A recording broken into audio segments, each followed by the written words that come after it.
welcome back to another interview for our Women in Business interview series. I'm so happy you decided to join us again today. I'm here with Sarah Berger. She is the founder of Biberei, and we're going to talk about her founding experience, her life as an entrepreneur. Welcome, Sarah. I'm so glad you joined us today.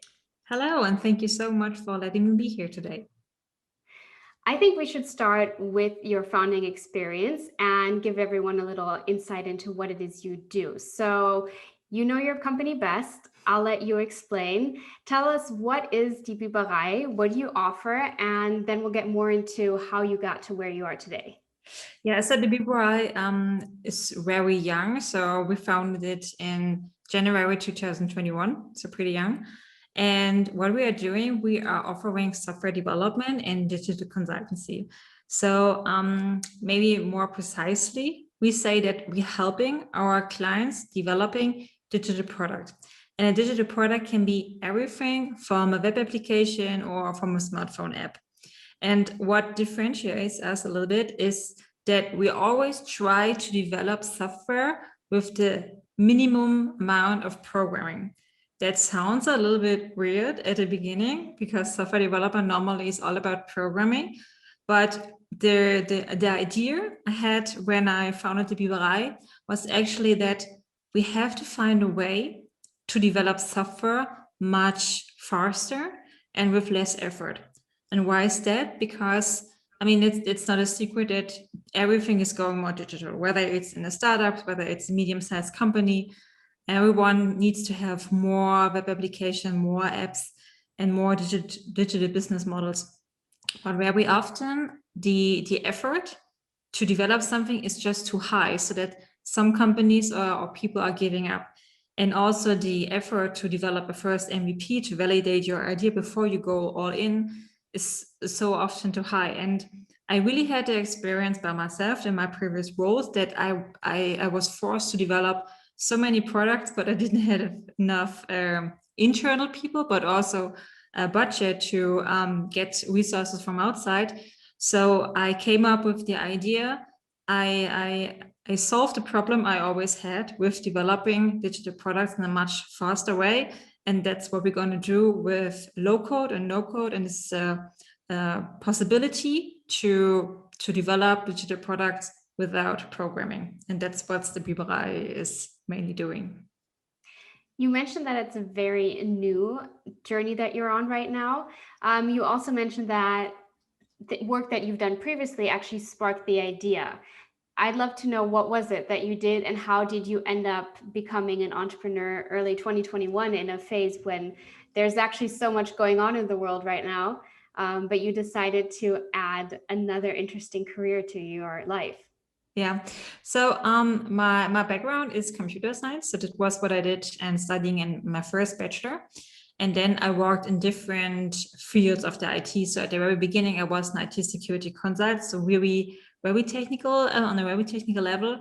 And then later on, I found my true passion with developing digital products. And I did this for a couple of years as a product owner at Mercedes-Benz. And my last role was as the team lead in a medium-sized company. And there I had a team with software developers and product owners, and always try to develop new products which help the company to open up a new business model, to generate new income stream, and also to attract new customer segments. Because in the companies there were no tech companies. They were really, I mean, Mercedes-Benz is a car company, obviously, and the company after that it was Hans Grohe, and it's not a digital company. So I was always in companies where I was the one trying to develop new innovative products, and not only developing the products, but also come up with new processes, new business models, and all that stuff. And in my last role, very particular, I always had the pain that I simply didn't have enough resources to do normal programming to get the products out on the street, and more especially, I had no chance to try out my product so much before I go all in developing it. And it was something which really got on my nerves, because I'm a big fan of this start fast or start something, then fail fast, and all this lean startup methodology. And I was simply looking for a software or a solution how I can really develop software much faster.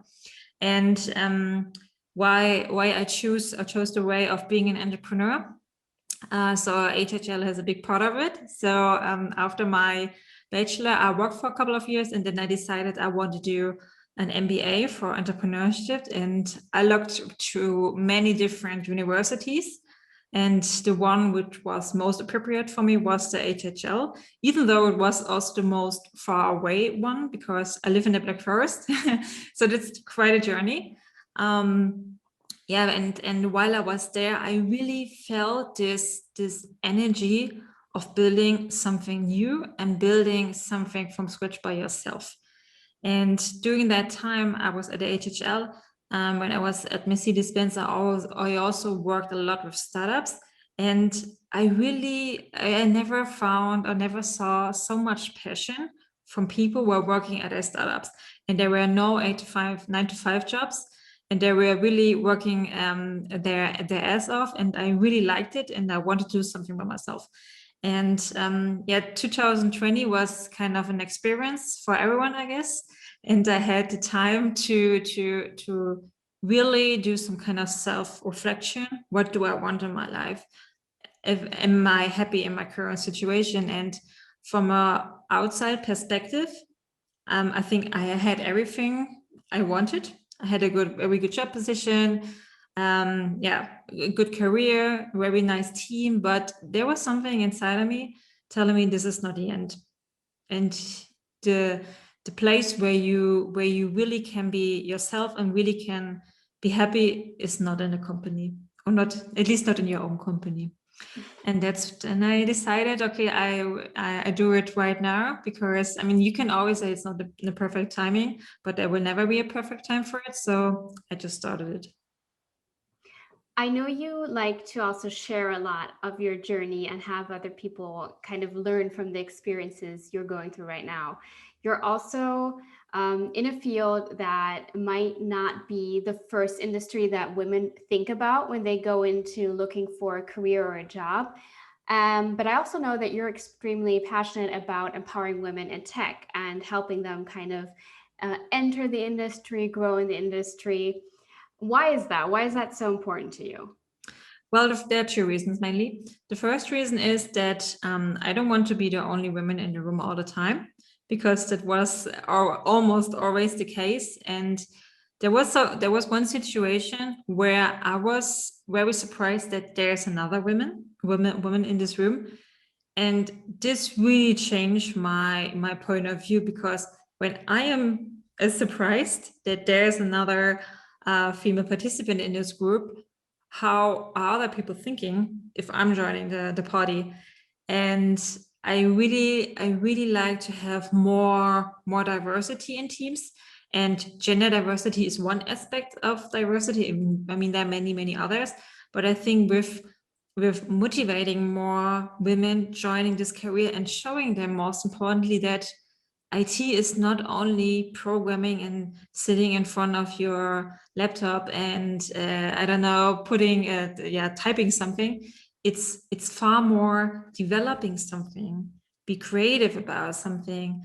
And this, I think this is the part which is not shown so much in society, because normally IT is equal to nerds, is equal to eating pizza and drinking Coke all day.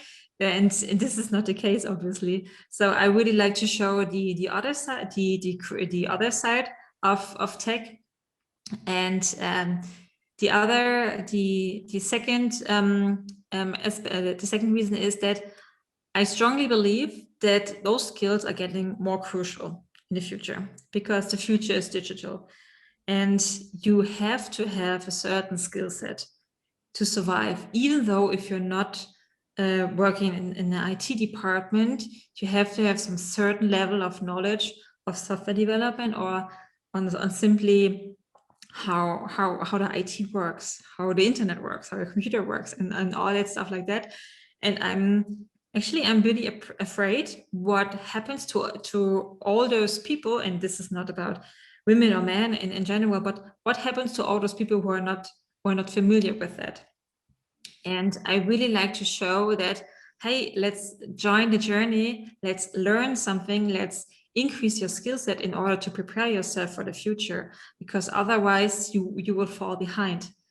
And yeah, that's why I'm so curious about sharing the knowledge, but most importantly, sharing the experience that it's a really wonderful job.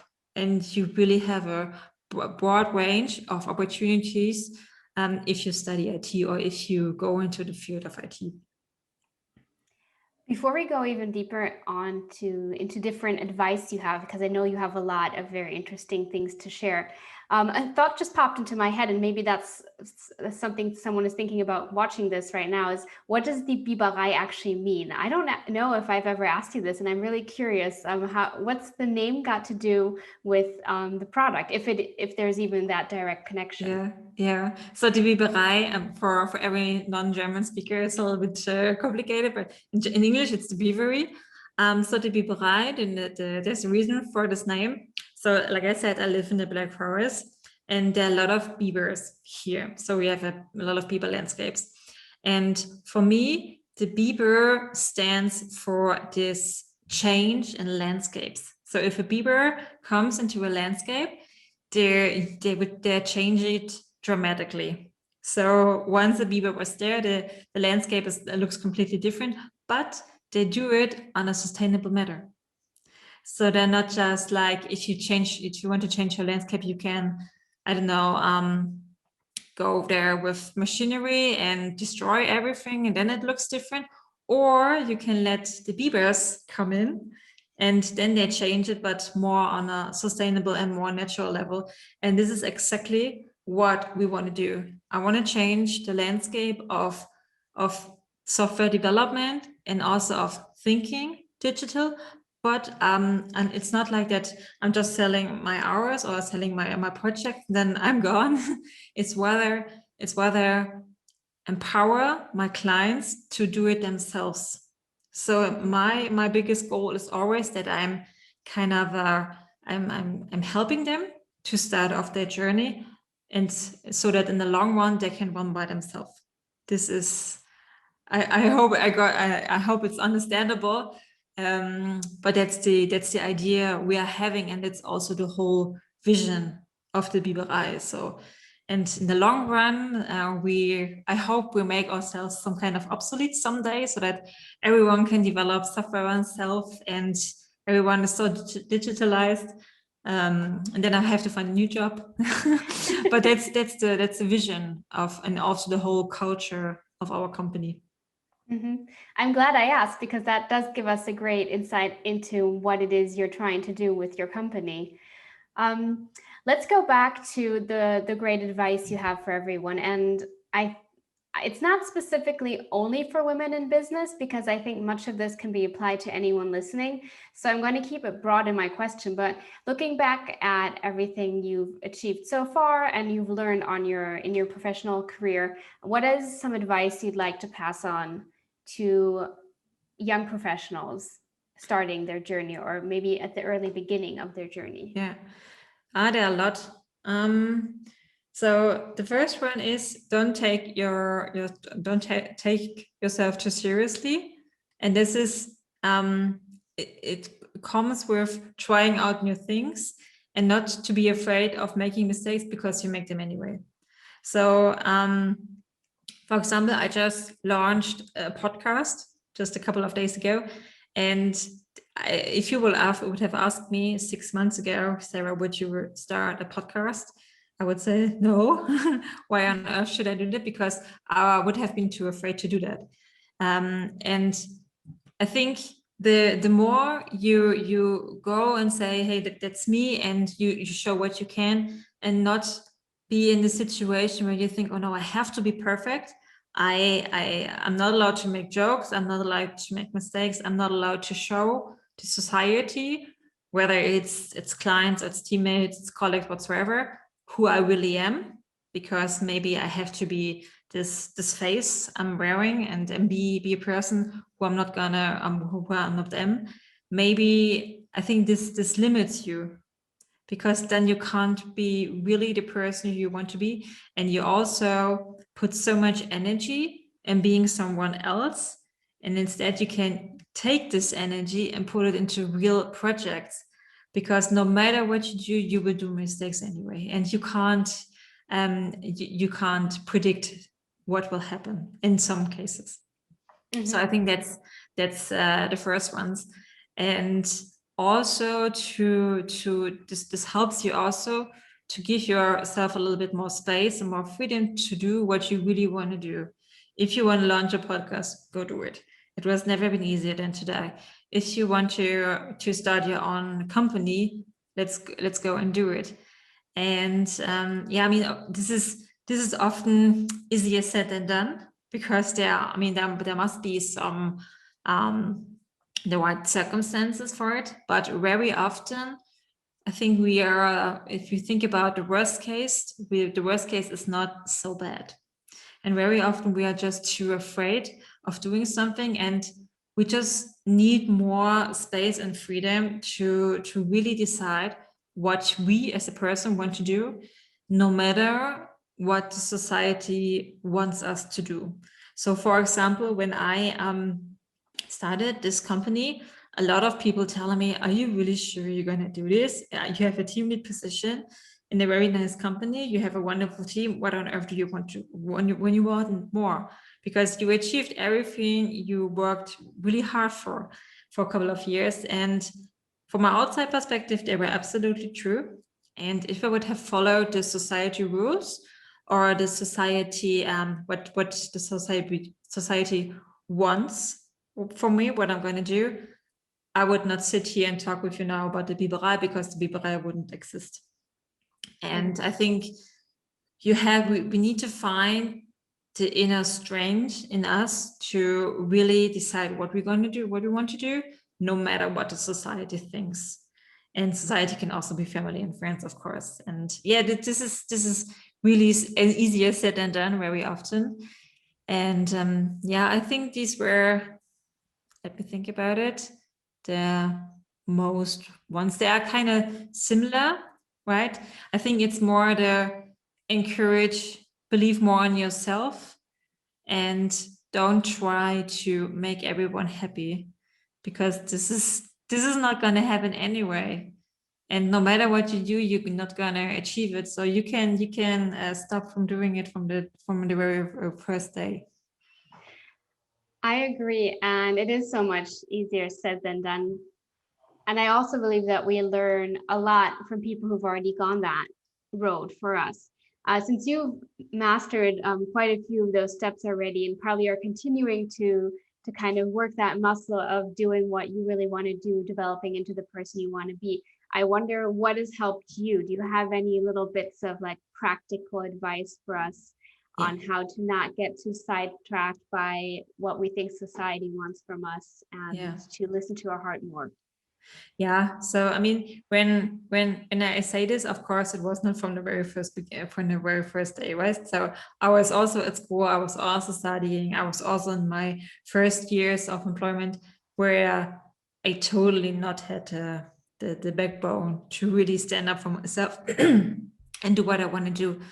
What helped me was to take more me time for self-reflection. So, for example, I read a book. I can't remember it correctly. The name was The Big Five for Life, where you really have to think about what are the big 5 things you want to accomplish in your life. And if you start thinking about it, and then also prioritize for yourself what is important for you. Is it the money you're making? Is it the time, the freedom you have? Is it, I don't know, the family time you can do? Everyone has to decide for themselves, but to write it down and to think, with my current work, with the current time spending, am I actually achieving these goals? And if not, what can I change? So this helped me a lot, like reading a lot of books, hearing to podcasts, like thinking about what others did. Maybe this can influence me in some ways, but also to think about why are people doing certain things or saying certain things to you. So for example, if someone's saying to you, you can't do that, is it because they believe you can't do that? Or is it because they were not able to do it? And they now thinking, hey, if I was not able to do it, you can't do it. You're not able to do it as well. And there were a lot of situations where someone told me, Sarah, you can't do it this way. You're not going to do it that fast. You can't achieve that fast. That was because they were not able to do it, but not because they were thinking that I was not able to do it. And so you don't have to listen to every advice someone is telling you, but rather thinking about, why is someone telling you this now? What is the real meaning behind it? And very unfortunate, there are people who are just telling you this because they don't want to rise you. They will rather want to have you down so that they are above you a little bit. I hope it's getting right. And there were a lot of situations where I analyzed this a little bit more. Why are people telling me why I'm acting the way they're acting? And very often was because they did not achieve it.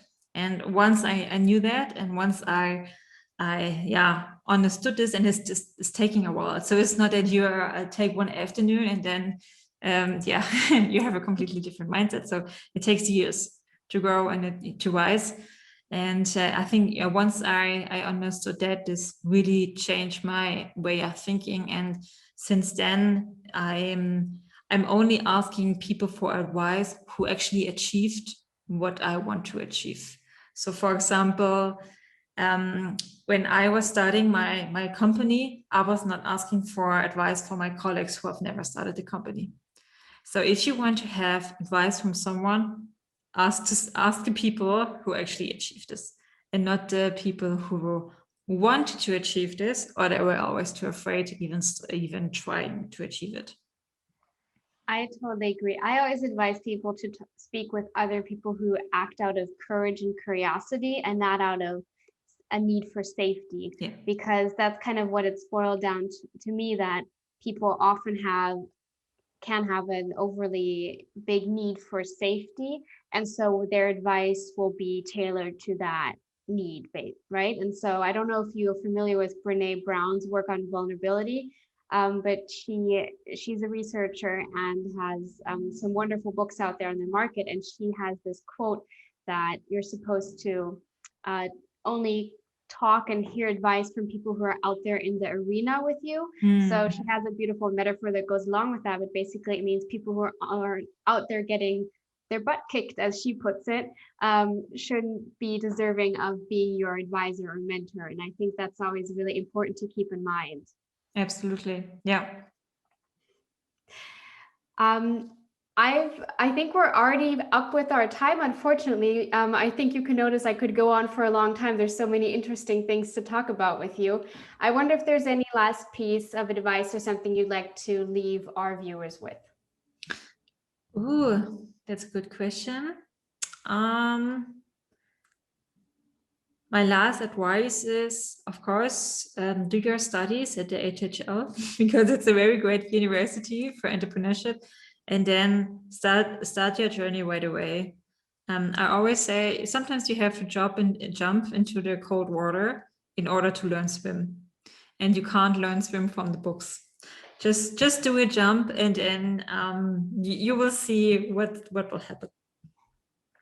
Thank you so much, Sarah, for being here today.